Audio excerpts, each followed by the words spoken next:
Good morning, good evening, good afternoon.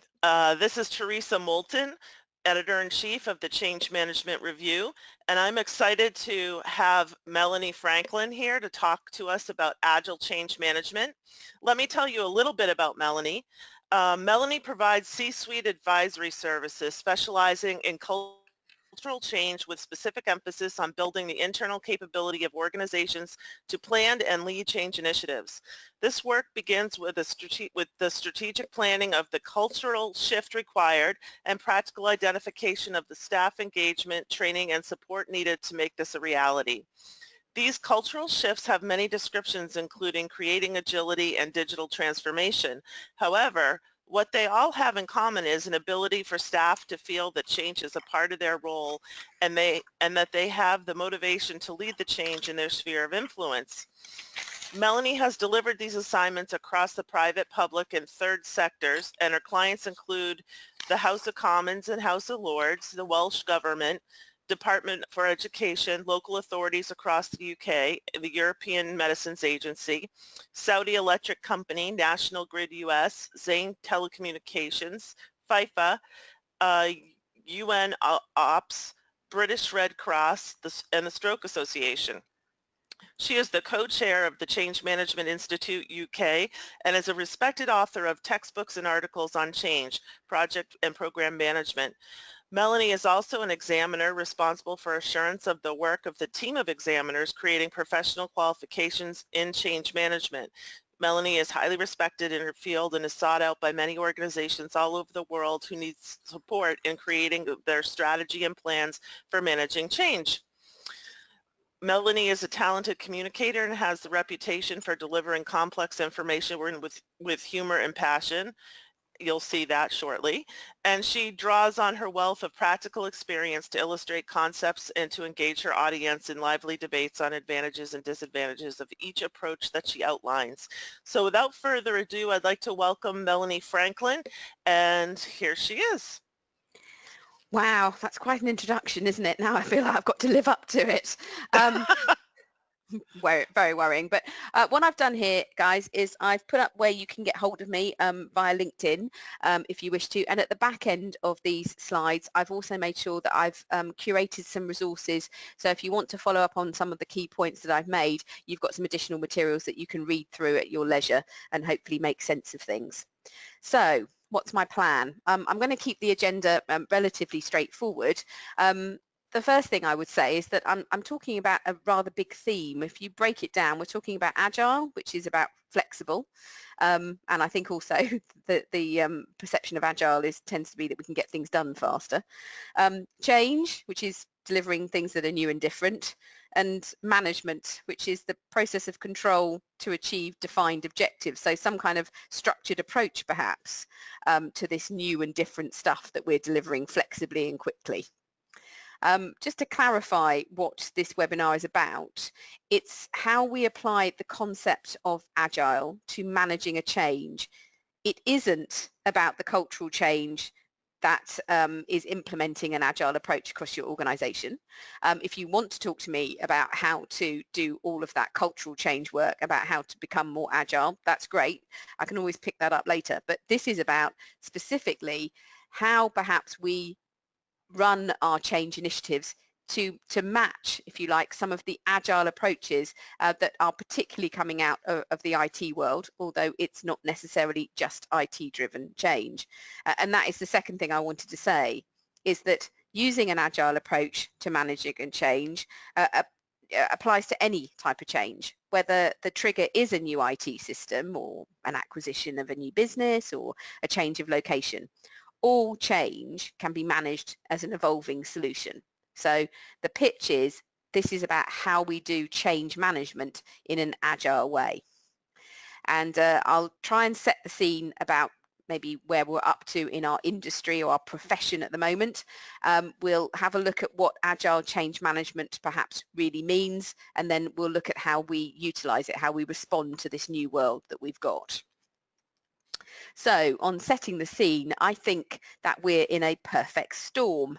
I think the first thing is that we're moving away from that more traditional sort of project or initiative where we plan everything up front, we get ourselves a lovely Gantt chart, and we then go live at the end when we've tidied everything away, everything works, and then we sort of hand it over to those who are impacted. I think the more agile approach, the evolving solution, is that we have an idea, we pilot it, we try it out, so we go live, we put some change into use into the business environment, and then we do it all again, and we do it all again. And we do that in quite frequent waves, that we might call them sprints, that might only be a couple of weeks long, or we might do sort of increments or iterations that might be several sprints. So that might be in every 8 to 10 weeks, we might be putting something live into the business environment for which people have to sort of assimilate. Yeah.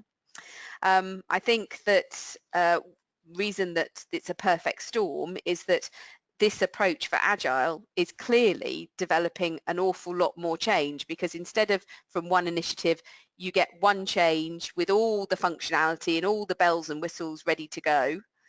Now what you get is incremental change. But the point is that as human beings, it doesn't matter really the size and scale of the change. We still have to assimilate it. We still have to unlearn old ways of working, start practicing, and then getting better at new ways of working. So I think psychologically, it is actually a big ask that we are often quadrupling the amount of change from any one initiative, because we will go live 4, 5, 6 times in the same initiative. There might be small scale changes, but they are still changes. So we still have this idea that you go live, you're triggering behavioural change each time. So I think Agile increases the volume of change, but in a world where we already know that the volume of change has not slowed down any, we're in a VUCA world. The volatility, the uncertainty, the complexity, the ambiguity. I know from my own practice that you start off with one change that looks relatively straightforward, and of course as soon as you start pulling at that thread, there's 101 other changes behind the scenes that are knock-on effects that all still need to be taken account of. You change one process over here and it has a knock-on effect to customers or supplier relationships somewhere over there. It all needs to be managed. So as far as where we're up to in our world, I think that it's what's unique. What I think is something that we've got to take into account is that we are in the highest volume of change we've ever seen.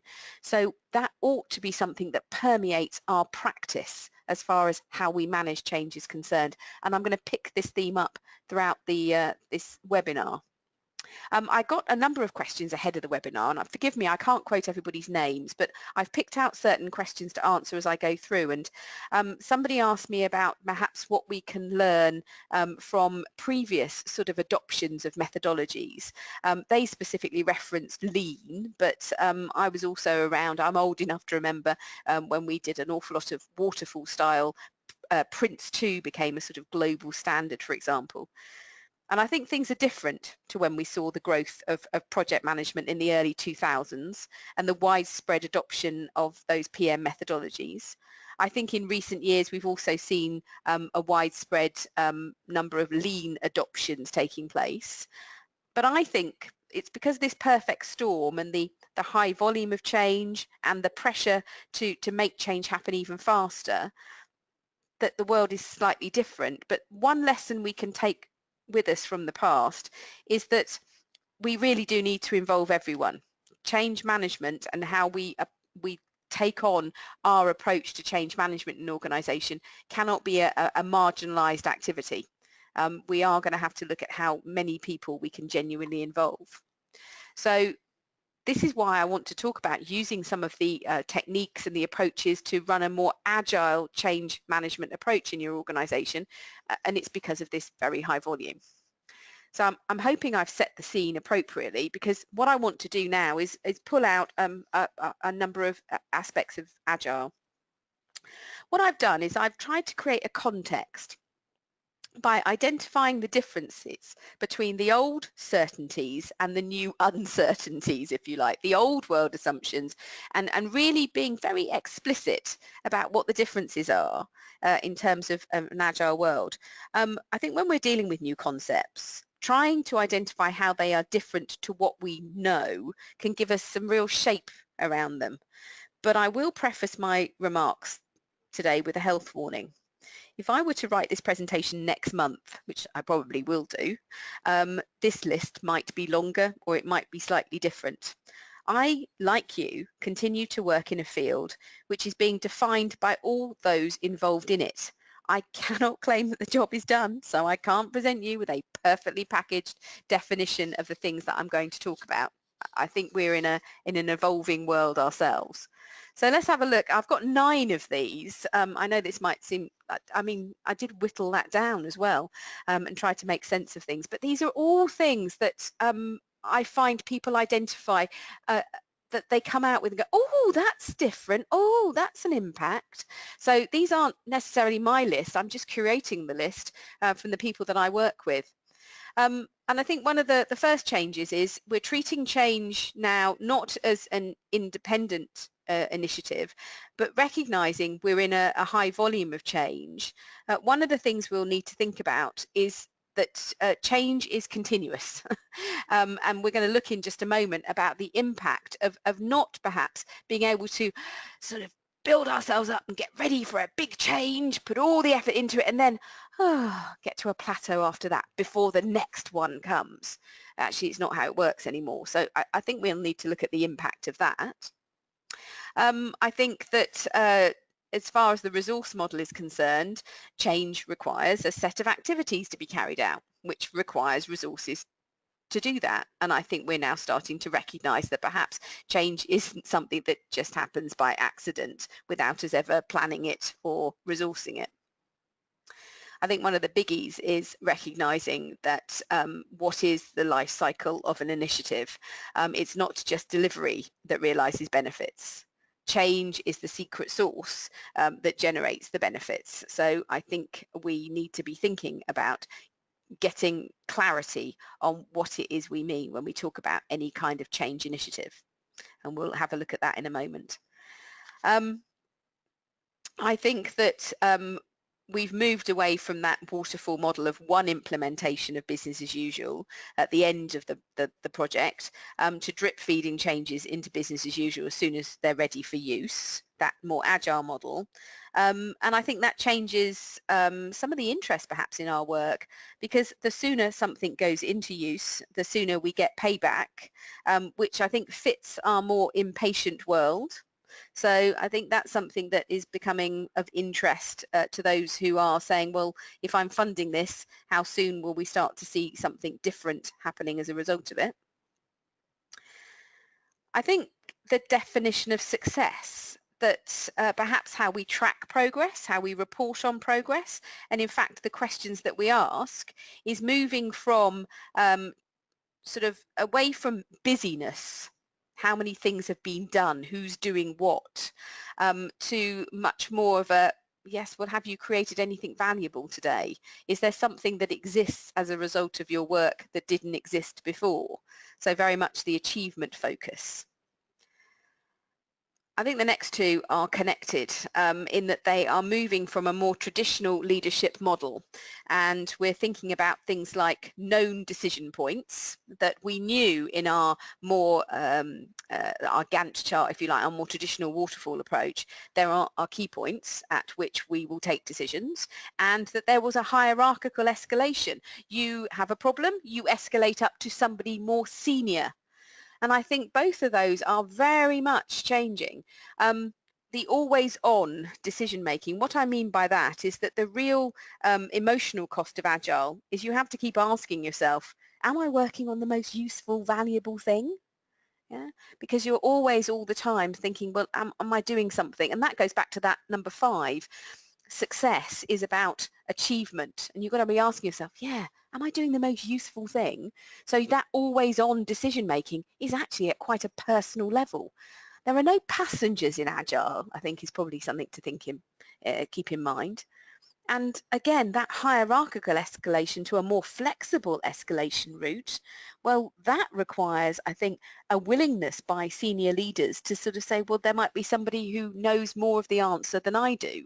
Just because I've got the bigger job title doesn't necessarily make me the right person to be solving these problems.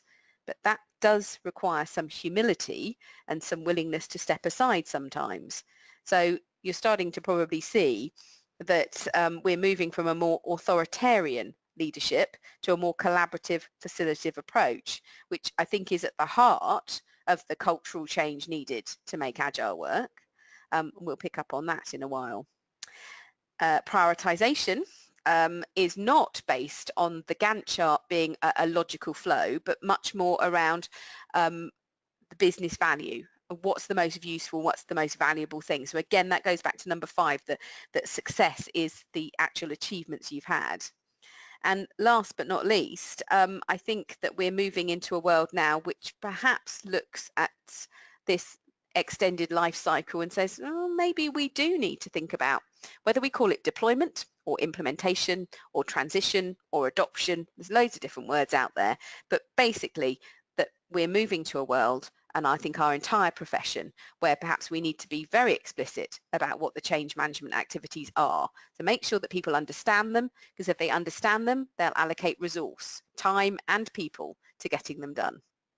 So when I tried to think, what am I going to talk about in terms of agile change management, it was all those points in the green that I wanted to make to you today. So hopefully that's given you some kind of structure that you can see the differences. You can see perhaps, because I put the as is, if you like, and the to be model in front of you, just maybe what that gap actually is. And maybe you can use this as a bit of a diagnostic to work out in your organization, are you more on the blue or are you heading more towards the green? So what I want to do is talk about maybe the realities of how we respond to this. So I've got 9 points. I better come up with a number of ideas to help you think about how to manage change in this agile way. So the first is that we've got to treat each change not as an independent initiative, but we recognise that it's wave after wave. So the fact is that I've been doing this so many years, and we used to sort of pull together a program plan. It might be quite a significant program of multiple interdependent projects, but you'd gear yourself up for several years worth of work, and you'd mobilize your forces to sort of be on that slope and really put all that effort to climb up to the next level, knowing that once you got there, you could sort of go, wow, we've achieved something quite amazing. And then you've got a bit of a plateau before you'd probably do it all over again. And I think one of the things to think about here is that we're missing that plateau. And why does that matter? Well, that plateau perhaps was where people got their breath back. And where people got their breath back, where they got the space to actually build unconscious competence with the changes that you'd put in place, because that plateau was an opportunity to repeat things. So they became the new norm. In fact, they became the new way of working. They were no longer the change. Another way of looking at it is in that top line of the old world, after you've gone up the hill, that was the bit in which people actually developed unconscious competence, which is where they therefore got their confidence back. Because if they're getting some kind of automatic reaction, they knew what they were doing, they could do that work relatively quickly with minimal mistakes, then they were getting their confidence, which means that we were reducing their stress. We accept that during change it's a very stressful time, but then they got to that plateau and then they could bed things down for themselves.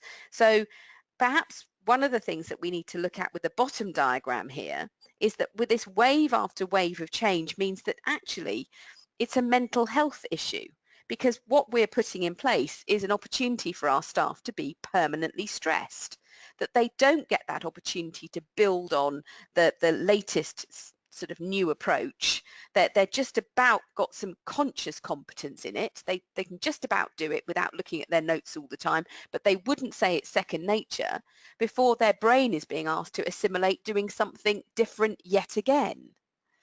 So I do think that this whole idea of continuous change arriving wave after wave is something that we need to be, really considerate of and thinking about how that's working for people.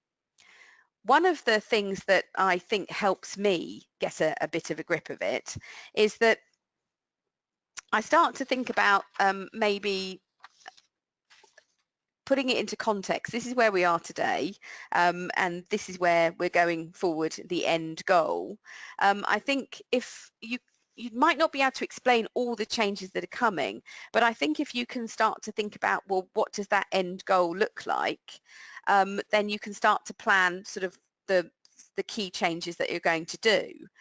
But I think you can then look at it and go, okay, a period of time has passed. We know the world has changed shape. Hey, things are slightly different. Our end goal has gone a little bit further in our understanding. So now we need to do something, slightly change our direction of some of the things we're going to do next. And then the same thing happens again.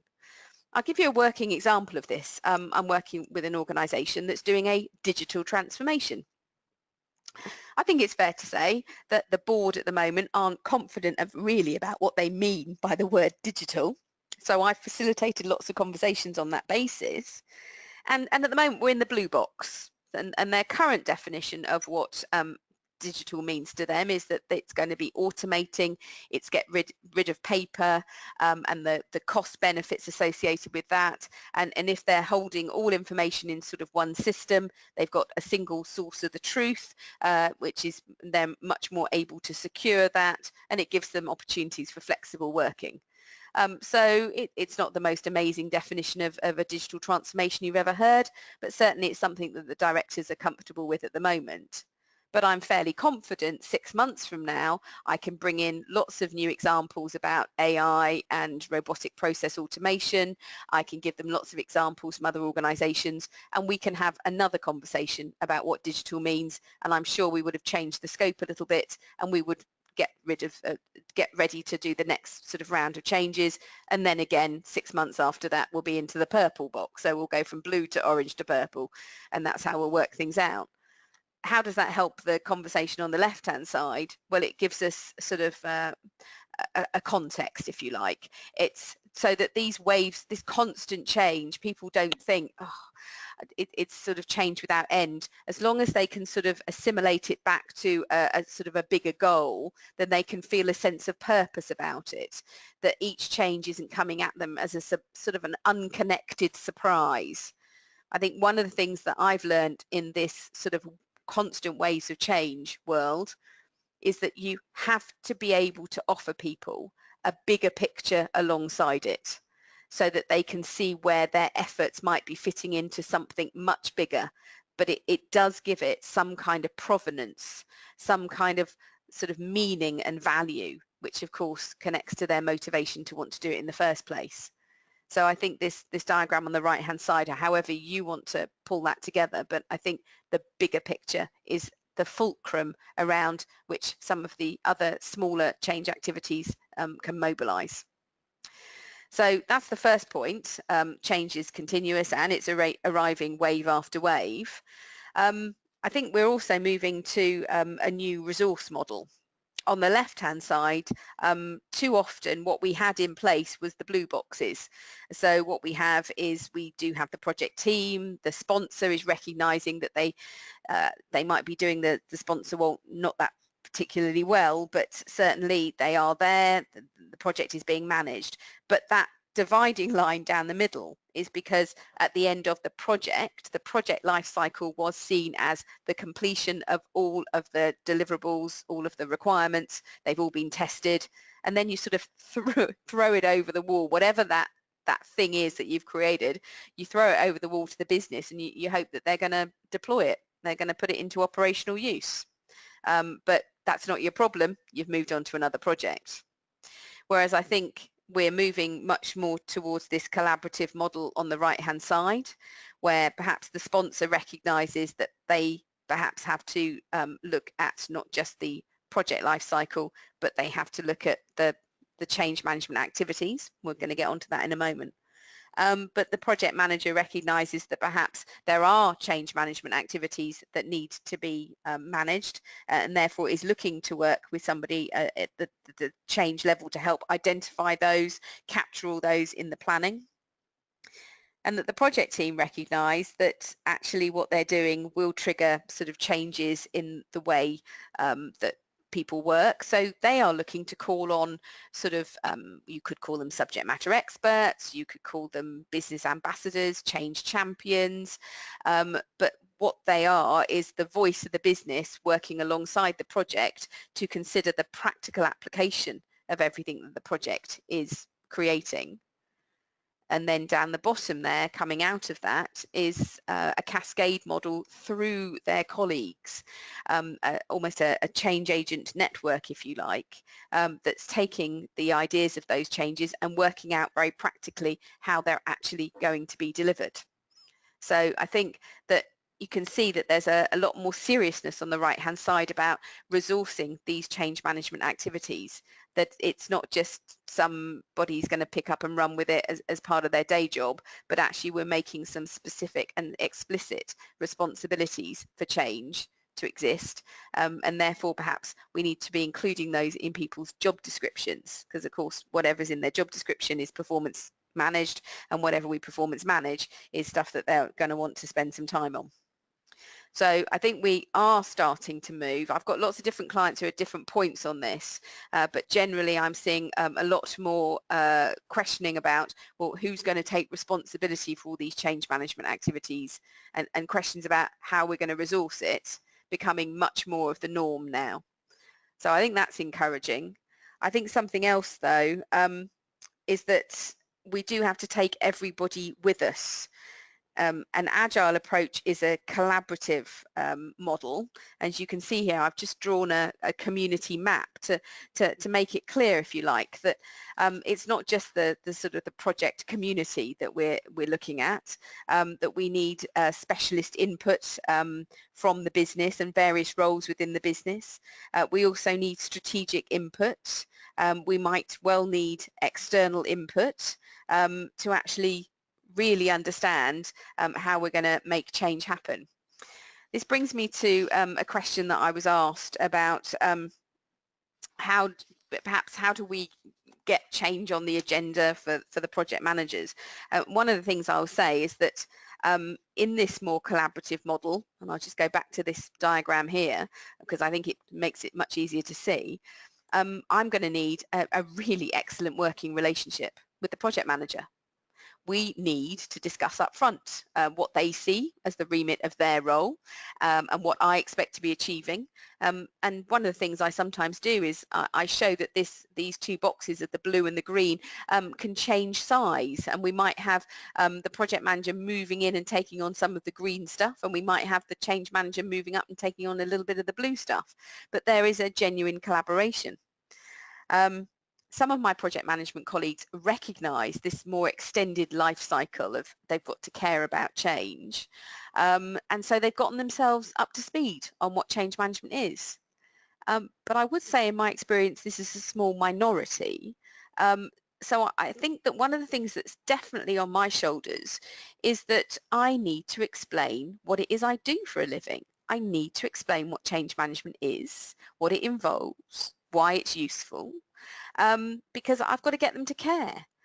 Because if I get them to care, then at the very least they'll let me get on with my job. But ideally they'll also want to participate, and we'll work together in that collaborative way. I think getting them to care means that I need to align change management to benefits realisation. So we'll move on to the sort of the life cycle model, and you'll see whether or not that works for you. Because I think what we've got here is, on the left, we've got the old world, which was that delivery and then just throw it over the wall to business, and hopefully they'll make it go live and they'll start using it. I think the diagram underneath that shows that perhaps we need the real life cycle is delivery plus adoption, which leads to, as you can see the little star down the bottom there, benefits being realised. So we are starting to see that, you know, there is an extended life cycle, and it's that adoption piece That's where change management comes in, because that's the secret sauce to actually realizing the benefits. Yeah? Delivery doesn't get you there. We've got to lead people through what we all probably recognize as that traditional transition curve from the old ways to the new ways of working. But the adoption or implementation or transition or deployment, whatever word you would like, it's that change life cycle. That green box is the change life cycle. And of course, on the right-hand side, I couldn't help myself. I always aim high, and I think that the right-hand side is the sort of the ideal world where perhaps it isn't one after the other, and that they are sort of more aligned together. It would be lovely to see that. I'm just not sure we're there yet. I think step 2 on the right-hand side there is even more aspirational.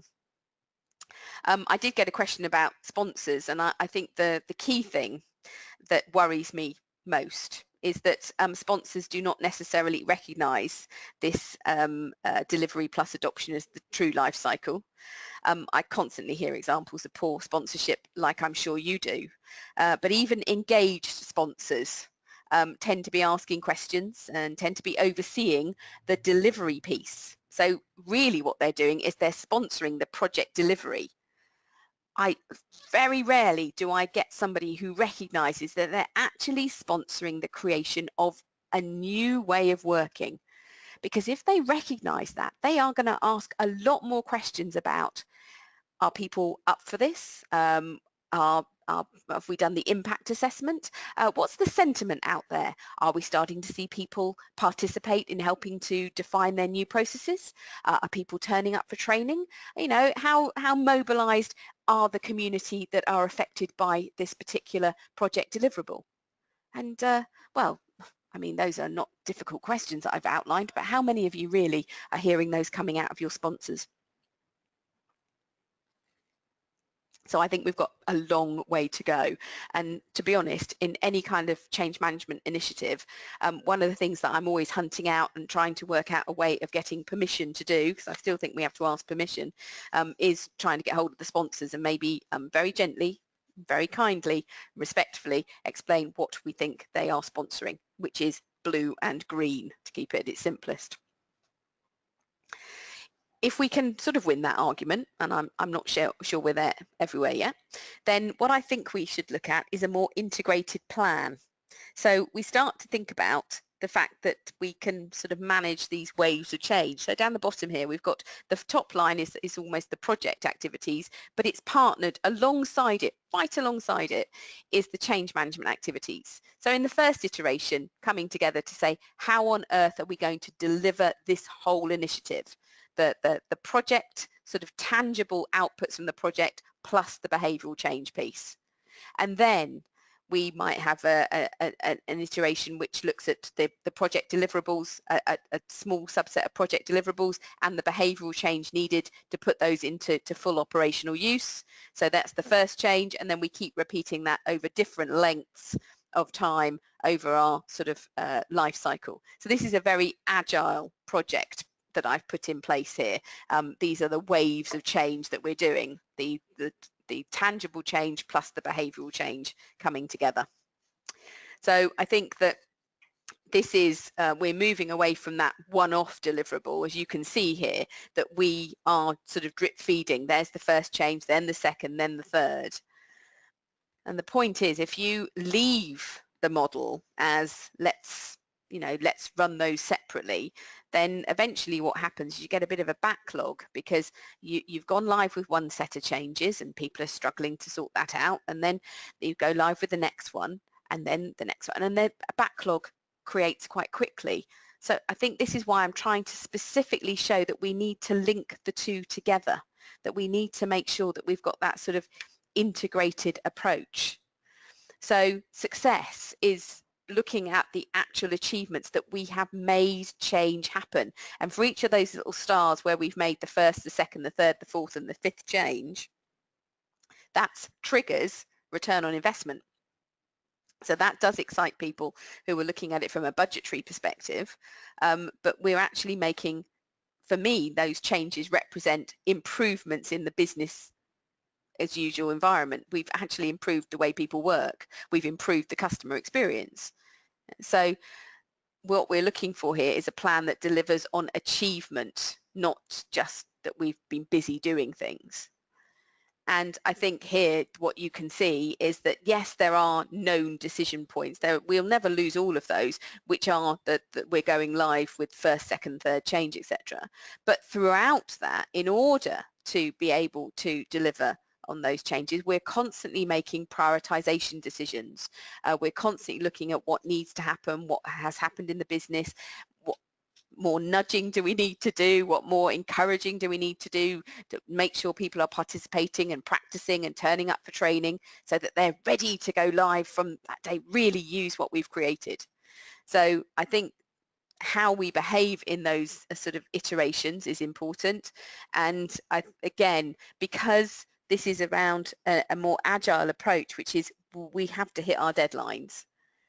You can't therefore wait for that pattern of hierarchical escalation we're so used to. The Programme Governance Board only meets once a month. Well, I'm sorry, but if we've got a serious issue, waiting in the next couple of weeks before that monthly meeting is scheduled is not good enough. What we need is escalation to the right people at the right time to actually solve the problem. So this is why I was sort of saying earlier on with that community, we've got quite a few people we need to take with us. One of the questions I received in advance was the sort of, can you do Agile in isolation? I think you can run Agile for certain initiatives, a more Agile approach for certain initiatives, and you can run a more waterfall approach for other initiatives. That's fine. So you can sort of run Agile in isolation on the type of initiative, but what I absolutely guarantee you cannot do is you cannot run Agile in isolation from a community of people, all of whom have a part to play in getting something into live operational use and genuinely changing how people work.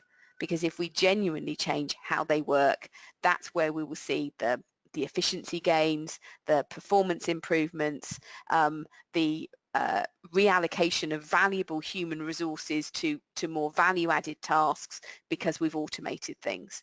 So I think you can use Agile in isolation for certain things. You can pick and choose when you use it as a technique, but when you do use it, it's a collaborative thing, so you kind of have to take everybody with you.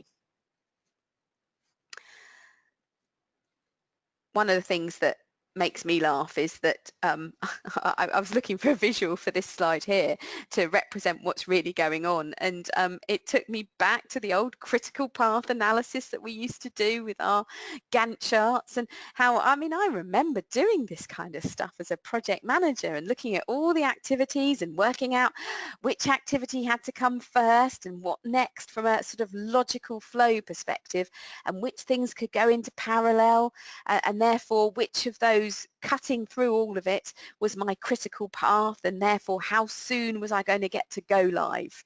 And you know, I just look, honestly, I had quite an experience about this week, because I kept looking at that going, were we mad? Because an awful lot of those activities, we were absolutely guessing what the duration was. And of course, being able to work out what your live date was based on guesswork after guesswork after guesswork. And yet we use those guessy numbers to actually calculate, and we do the forward pass and the backward pass, and oh, it really took me back. It just, I think, highlights as well what a different skill set we need these days, because what we're not looking at is that sort of logical flow, what happens next kind of approach. We're on the right hand side. We are Moscowing everything. The must have, should have, could have, and won't have. And that's what I mean also about the always on decision making. How it feels when you're working in an agile environment is, I think, really different. I'm just going to put the previous slide back now you've seen this one, so that I can talk about the life cycle. In any one of those sort of iterations, what I find is really interesting is that there are no passengers. You can't just float your way through. You haven't got a Gantt chart in front of you of all the activities you're going to do, and you just sort of float your way through doing them one after the other. actually what you're trying to do all the time is you've got to hit your deadlines. So if things are going a little slower than you thought they would, or if you haven't been able to get the staff time that you'd hoped, or creating the new process is proving more problematic, you've got to step in there and take real action.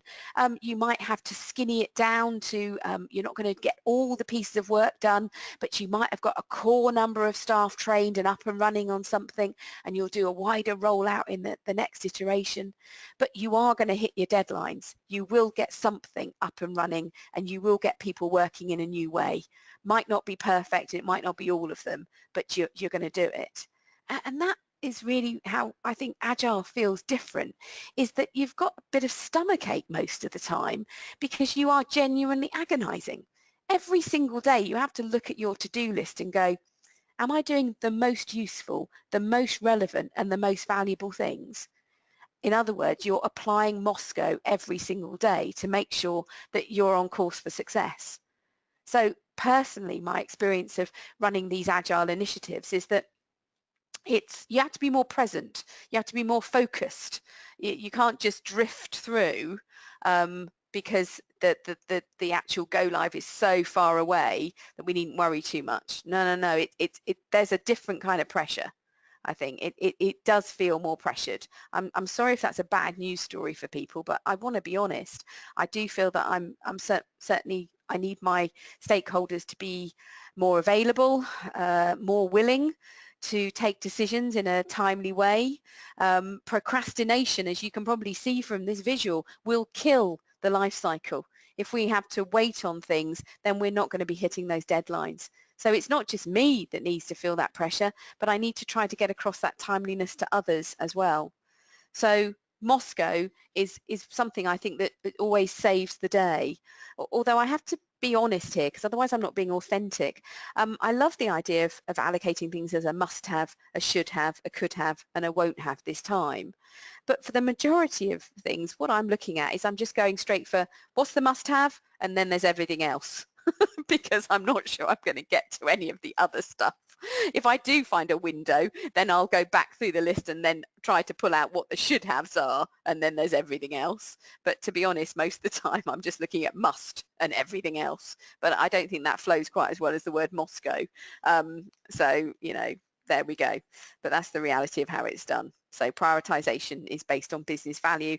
And I think, therefore, that brings up its own little challenge as well, in that if the planning and the prioritization is based on business value, then what actually needs to happen is you need a pretty good understanding of commerciality, basically how your organization works. And I think that that's part of the cultural change, that if we are empowering staff, we're pushing the power further down to individual team members to decide what do they need to do next and what's more important than the other thing, then we're going to have to make sure that they've got a pretty good commercial understanding of what's important to their organization. And I think we all know that that commercial nous, that commercial skill set isn't there. I was talking to an MD the other day about something I've done in another organisation where I developed a whole load of training materials it was just games, really, almost sort of like a Monopoly game. It was just showing how money came into the organisation and where money leaked out, and why from all the revenue they get, what little profit they end up with at the end. And this is where all the money, you have to keep paying out money, and we use Monopoly money to do it. And it was just an education for the people that were in the room, not really realising that this was the reality of running a business, because of course they were so far removed from the commerciality of their organisation that it was news to them. But once they got it, it really changed sort of how they made some of their decisions about what was really important and what was something that could wait till later. I thought that was really fascinating, actually. So I think the commercial stuff is quite important with this prioritization. And then last but not least, I think there's the traditional sort of transition curve. And we need to sort of get to a point now where people understand what that adoption, what the green box is, what these change management activities are, because we cannot make sure that we're doing wave after wave of change and that we're getting really good at it if we can't get people involved. I started this webinar by talking about the fact that we're in a perfect storm of very high volume change. And actually the resource model that we need is, if you've got a high volume of change, you're going to need an army of people to get involved. And that army is everybody who works in your organization, because the only way change really happens is when people decide they are genuinely going to work in a new way. So we need an awful lot of people to actually lead themselves through this transition curve and to take personal responsibility for change management activities. So I think as a profession, because one of the questions was, how do you think this more agile approach is changing our profession? And I think it's massively changing our profession in that it's the democratization of change management. As a change management expert now, it's not about how clever I am in managing change.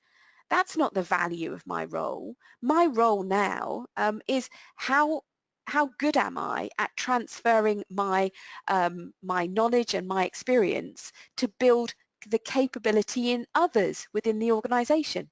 Whatever their job title, whatever their hierarchical authority or the number of years they've been at the company, what is important is, can they lead themselves and therefore those within their sphere of influence through change? Can they make change happen?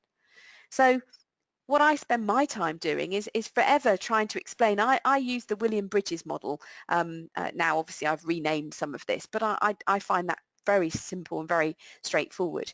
But all the things about endings, if you like, I've got to win the argument. I've got to get people passionate about wanting to get involved, to really understand why we're moving to a new way of working, and get them thinking about what that new way of working actually will look like, feel like, how long it will take to do it, and how they're going to create it. Because if I can do that, then we've mobilized them. Then we will get that participation. They will get involved, and they will start perhaps trying to identify and how to make all of the change happen. So I think that's really what I'm trying to get to, because if I don't win the argument, if I don't generate enthusiasm, and why would you be enthusiastic if you didn't know what we're talking about? So we've got to talk about what are all these change management activities that we need, and what it is. It's about making people aware and getting them interested, tailoring information that's relevant for them, providing them with lots of opportunities to create new ways of working, to practice new ways of working, to fix problems as they arise, and basically get to a point where something has become the new norm.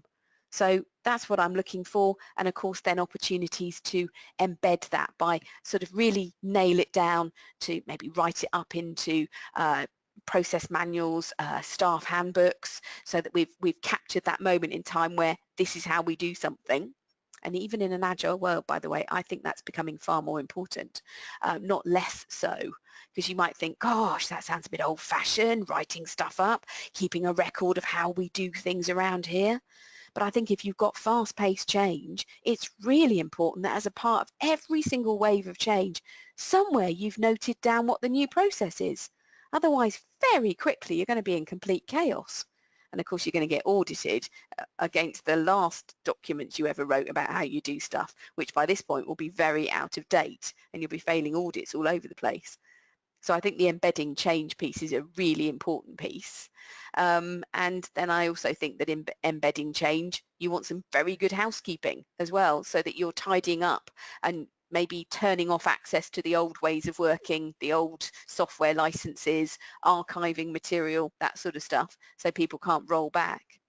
But I think what we have to do is, can I create for you this sort of change management life cycle in such a simple way with straightforward language that actually I can transfer the ability to do it to others, because there's no way a small centralized change team can cope with the volume in any organization. It doesn't matter the size and scale of the organization. There is far more change happening than there is actually resources available to manage it. So we have to sort of start democratizing it and saying, actually, this is for the business to lead themselves through change. We're there to support them with expertise, but that is to support them and to help them build their own ability, not to take over and not to do it to them. So I think for me, that's where our profession is now heading in a more democratized way. Now, I don't know if there are more questions. I'm hoping that I was making a little bit of sense and it was quite interesting. And if that's the case, maybe I'll hand it back to Teresa to give me an idea of a few questions. Sure. So right now, I'm going to give people a couple minutes to submit some questions. And Melanie, I know you had some from the previous Yeah. questions that you wanted to There was cover. really a great one about what was the early warning signs if an agile implementation is sort of going off the rails. And I think because we're talking about some of the principles here, if I just go back to this diagram here, what we're looking at is wave after wave of change, which evolves over time. Of course, the second change, the scope of that will be in large part dependent on the first change. We've made some changes to our ways of working. As a result of that, what do we think we need to change next? And sort of rolling that through. So when somebody said, what's the warning signs of these sorts of initiatives going off the rails? I think the first one is that you've got a sponsor who's asking for detailed plans and therefore really hasn't got the concept of this evolving solution. And that what we're not going to do is define every single aspect of our change up front, because then we cannot be responsive, we cannot be proactive. We've got detailed specifications instead of saying, look, what we're going to do is offer this new functionality and this capability to our customers, and if that goes well and they seem to like it, then we're going to build it up and add yet more, so we'll build on that. So if things are going wrong, the sponsor asking for detailed plans is going to be one of them. I think the other thing that is truly scary is that this prioritization and trying to work out, well, what needs to come first, what will come next, that must have and should have and could have. Well, if you've got a sponsor who won't prioritize, or you've got team members who really struggle to prioritize and are very much the completer finishers, who want to do every single thing and dot every I and cross every T, and if you like, almost apply a sort of waterfall approach to their own work, then I think you've got a problem. And of course, the obvious one for me is that we should be working in that more collaborative way and the voice of the business, and making sure that we are feeding our change agent network with all the information they need to help their colleagues adopt new ways of working. So if we haven't got that business involvement, yeah, that's kind of a worrying thing as well. So Mel, we have a question here about how to deal with the dichotomy of change fatigue and skinny delivery, i.e. only delivering must-haves. Is there ever a case to delay an iteration/sprint? It certainly goes against the general idea. I think that the way I'm trying to, and I don't know if this is the right thing, but I'm going to be honest and say this is how I'm dealing with it. I'm just going to look for my diagram here, which is that, and I was in a room only recently with some people who were talking passionately about, they were begging for, the top diagram there, a plateau. They were begging for that, can we just hold off on any more change, please? Can we just have some time where nothing changes? And I sort of said to them, gosh, do you know how much you sound like King Canute trying to hold back the sea? Because I can't give you that, because your regulators are spontaneously coming up with new ideas. Your customers keep coming up with new demands. The technology organizations that are your suppliers keep iterating and adding yet more. I said I'd be lying if I said that I can stop change. So I appreciate there's change fatigue, but stopping change is not going to be the answer. And this is why I use this diagram on the right hand side, because I think that sometimes what can help is just enabling people to see, look, what we're asking you to do fits into this bigger picture. If I can get a feeling that that bigger picture is something that they genuinely think is sensible and that would be the way that they would like to be working and that actually makes sense to them, then at least what I'm countering for that with that fatigue is some internal motivation, that intrinsic motivation that says, to be honest, I'm not being asked to do anything stupid here. I'm overwhelmed and I really would like people to stop asking me to change how I work, but I kind of get it. They're not doing it just for fun. There's a bigger value out here that maybe this is the way the world is working. And I think this comes back to this whole thing that for me is the source of so many changes, which is the future of work and what's going on. I did the OECD future of work data came out a little while ago, and I had a quick look, and in the UK, for example, they were doing sort of various industry assessments, and they were looking at sort of in service industries, 14% of work being completely automated, 32% changing significantly, and I just thought, well, that, no, I can't stop. You're going to be suffering from change fatigue. Maybe one of the things we ought to do is make change fatigue the new norm. And actually sort of say we do recognise it's something out there, and it's one of our business risks. Maybe we should be more explicit about it. That's an interesting way to think about it. We have one question here. In a Scrum team, do you believe that the Scrum Master should keep change management concept and framework ongoing during the sprint life cycle? Yeah, now I'm going to go back to this one here now. And this diagram where I've had a lot of success is that if we're managing a sprint of creation, for example, it might be we're putting in salesforce.com and we're looking at a particular module and we are configuring it and we're loading it with data. And we have all the user stories around that. And that's what the team are actually managing. At the same time, I would like to make sure that all of the behavioural change activities, our change management activities, about creating, perhaps getting the business involved in deciding what the drop-down menus are, getting the business to decide what the screens might look like, the order of information on those screens, getting them to define what their new business process is end to end and getting that written up and tested and tried out and timed, creating the training materials to specifically train people on that particular module.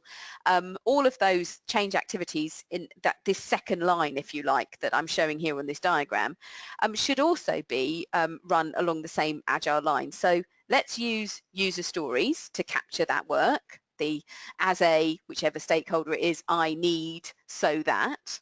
And if we do capture them using those user stories, then there's no reason why we can't have that integrated approach that says, right, well, these are all the user stories of this sprint, some of which are the configuring of the system and some of which are the behavioural change pieces. And if you pull them together, then that complete pool can be put on the Kanban board. So we are tracking and working together towards the same objective, which is to get it into use, not just to get it working. And I think that's where we have to be quite clever with our language as well, about what does the end goal look like. It's not to get something working, but it's actually to get it usable and being used. And so I think you can put those activities on the Kanban board, you can report on them on the burn down charts, you can consider how that work went when you're holding a retrospective, you can make sure that when you're pulling together a demonstration or a show and tell, as it's sometimes called, that demonstration is not just the system working, but actually how it is used in practice. So I think if you do that, then you're not going to get out of step. And there's absolutely no reason why anyone who is coaching an agile team can't be asked to expand their remit away from just the deliverables work to the adoption work as well. That's great. I think we're about out of time. It's about 12:59, and if anybody has any questions that they want to type into the box, then I can get them to Melanie and she can get back to you. Yeah, I've put up some additional resources as well. I sat down this morning and had a quick look at things that you might find useful. Some of these are short articles and some of these are 5 or 6 page articles, but they've all been sort of validated by others who've said that they are useful. So I thought you'd find these links the most helpful. Great. That's great. Well, thank you very much for your time. I really appreciate your expertise and the way that you can explain complex concepts. This was really good. Got lots of wonderful feedback in the question box, and I hope we can have you come again soon. Well, thank you very much. I do enjoy explaining this because I think when Dante was writing about the 7 circles of hell, Agile hadn't yet been invented. So we do all need to keep our head in the game and try to keep explaining it to each other, and maybe we'll get there one day. You never know. Oh, that's great. Thank you very much. Pleasure. Take care.